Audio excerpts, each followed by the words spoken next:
Tere ilusat esmaspäeva! Mina Liina Vetik jagan sulle mõtteid ettevõtlusest, ettevõtjaks olemisest ja äri kasvatamisest ja ka südameasjast sealjuures. Ja täna ma tahan sinuga jagada teemat, kuidas käivad käsikäes armastus ja äri. Kui ma kunagi noorena siis ettevõtjaid jälgisin ja nii edasi, siis minu jaoks olid armastus ja äri täiesti võiks öelda, et vastandid omavahel, sellepärast, et ärimaailmas ei ole ju midagi tegemist südamlikkusega või armastusega või kõik on professionaalne süsteem, siuke range juhtimine, kuidas peab asju tegema. Täna olen ma loomulikult hoopis teisel arvamusel ja see, mida mina teen ettevõtjatega, oma klientidega, see on vägagi palju seotud armastusega. Ja ma ei räägi siinkohal lähisuhtest, selles võtmes armastusest, vaid armastusest üleüldiselt kui pigem selline tänulikkus koos südamest andmisega, nii öelda. Kahjuks ma kuulen siit ja sealt, et endiselt on meil palju suuremates organisatsioonides juhtimises juhte, kolleege, kus on palju sellist hirmu pealt toimetamist, sellist ranget peab, võltsi, egopõhine ja tegelikult mille taga on hirm. Ja kui sa oled kunagi sellises situatsioonis olnud, siis sa tead, et sulle töötajana ei meeldi olla sellise juhi käe all ja tegelikult ma usun siiralt, et ega need juhid tegelikult ise ka ei taha olla nii nagu nad on, aga nad on programmeeritud, et nii peab olema, sest mina olen seda usku, et igas ühes on meis head, lihtsalt on elukogemus selline, mis on meid viinud selliseks või nii-öelda vorminud selliseks, nagu me oleme ja loomulikult siin igasugused peremustrid ja asjad tulevad mängu. Aga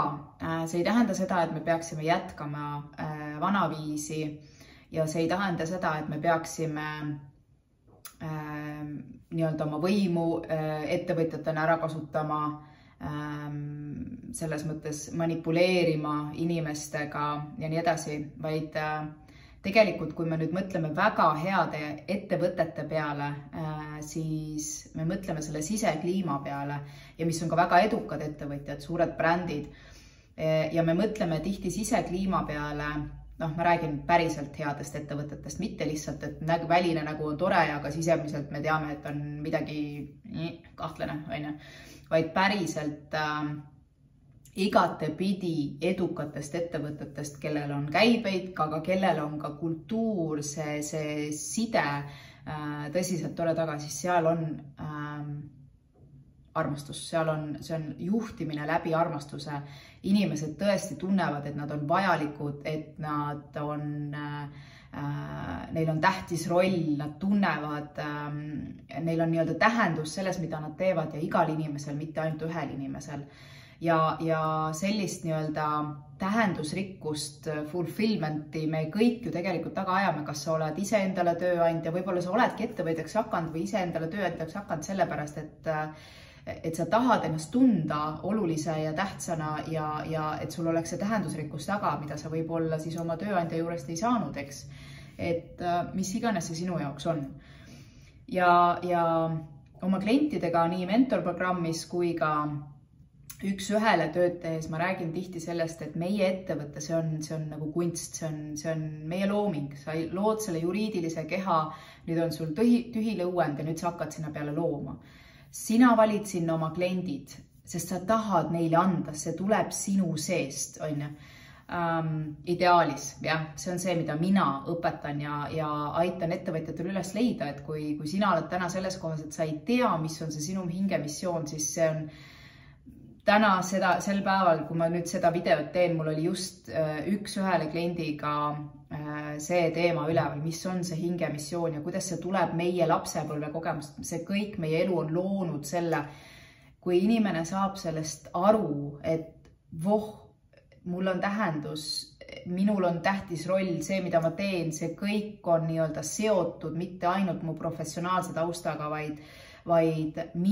kogu minu olemusega, isegi mitte ainult elukogemusega, vaid kogu olemusega, see unikaalsus, see loomupärased tugevused, kõik on seotud omavahel. Kui sellest saada aru, siis see võimestatud tunne, mille pealt edasi ehitada, on väga-väga võimas ja iga kord see toob ka sellised pisarad ülesse nii minul kui ka kliendil, minul tänutundest näha seda, et see taipamine on tekkinud, aga see on väga-väga äge, kui me teame, mis on meie asi ja veel, kuidas meie tugevused toetavad seda asja ellu viia ja kuidas me siis saamegi nüüd selle pealt, ehk siis selle miksi pealt, selle missiooni pealt hakata looma teadlikult, suunama. Meie kliendid on just need, kellega me tegeleme sellepärast, et seal on tagapõhjus, seal on mingi meie lugu taga. Kolleegid, kui sa jõuad ühel hetkel ettevõtlusega alguses, sa tahad lihtsalt anda endast, kui sa oled selguses sellest. Need on erinevad tasemed, mida enesekindlam sa seest oled, mida rohkem sa oled usalduses, mida rohkem sa oled just nimelt armastuses, siis seda rohkem sa tahad anda, mitte sellepärast, et vastu saada, vaid lihtsalt anda ja vot see on võimas, sest ja eriti kui sa tead, et sul on oskus anda midagi väga olulisemat, siis see on lihtsalt, see on see jõukus, mida ei anna sulle ainult raha, mitte kunagi. Ja see on see, mille poole liikuda. Ja see ongi see, kuidas armastus ja äri käivad koos, et sa lood sinna oma olevuse taha, selle miksi taha, selle ärimudeli, see on väga-väga kihvt. Ja kui sa lood seda ise, siis sa annad seda välja, see on ka see, mis kannab sind edasi läbi raskuste, sest et ega elus ei ole kellelgi garantiisid, et elu on kerge. Tuleb asju ette, aga just see miks, see sügav, see tähendusrikkus, see kannab sind edasi ja siis sa tead ka teha samme, kui sa oled usalduses, on ju läbi jälle selle armastuse ja armastusega, selle usaldusega, et ma lihtsalt tahan anda, sellega on kaasas kergus, sa ei punnita enam, sellepärast, et sul ei ole enam hirmusid, sa oled küllusteadvuses, mitte puudusteadvus, sul ei ole hirmusid taga, kui ma nii ei tee, siis ma eksin või kuidagi niimoodi, vaid sa juhindud läbi selle sisemise tõmbe, kui nii võib öelda.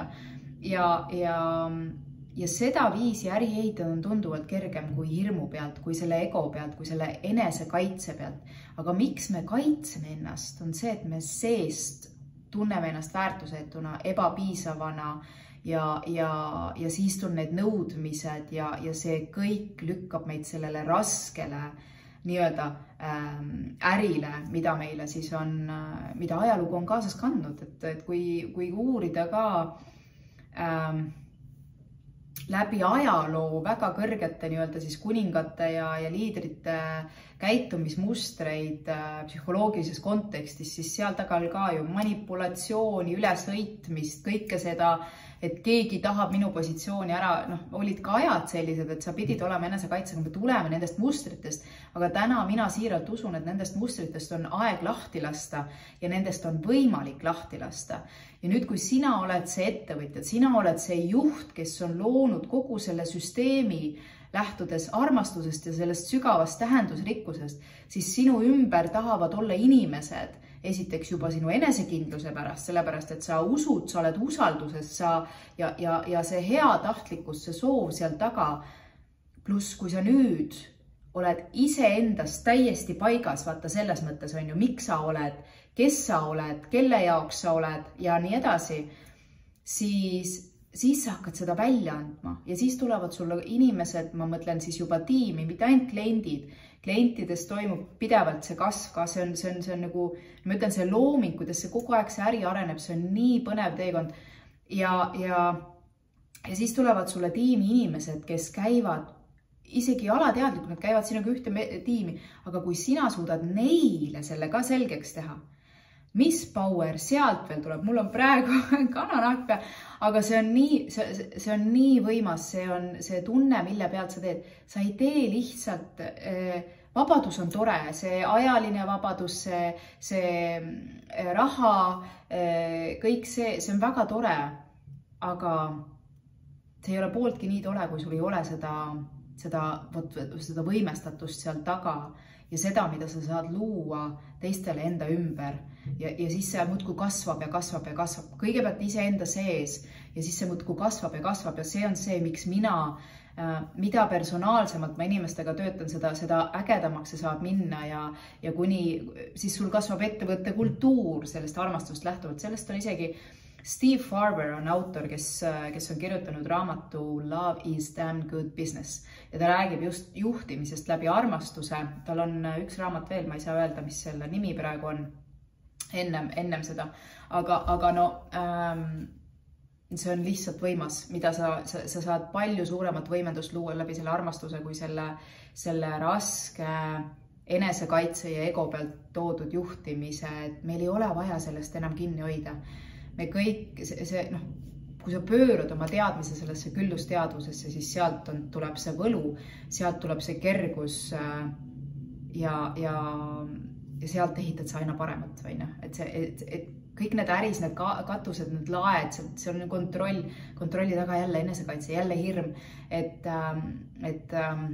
mis ma tahan sulle öelda? Tee rohkem armastusest. Kõigepealt baas, iseenda sees kõik paika, kui sa ei tea, siis ma ootan siin 3-kuusele coachingu programmi, mul on veel,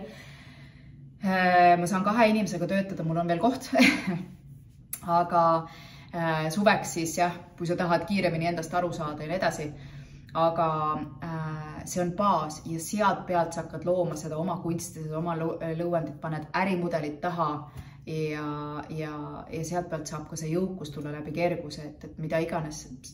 sinu sees on kõik, ma ütlen, see on tervik, sa oled üks suur tervik ja sa oled üks võimalus tegelane, kui sa oskad seda endas näha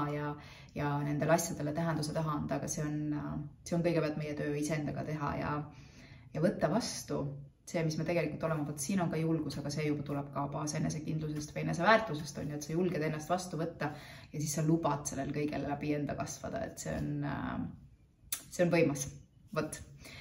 sellised mõtted, et armastusest, läbi armastuse loo oma jõukust ja sa oled maailma rikkem inimene. Aga ilusat alanud nädalat sulle ja ma loodan, et sul tuleb vägev ja kerge, nauditav nädal ka äris. Tšau, tšau!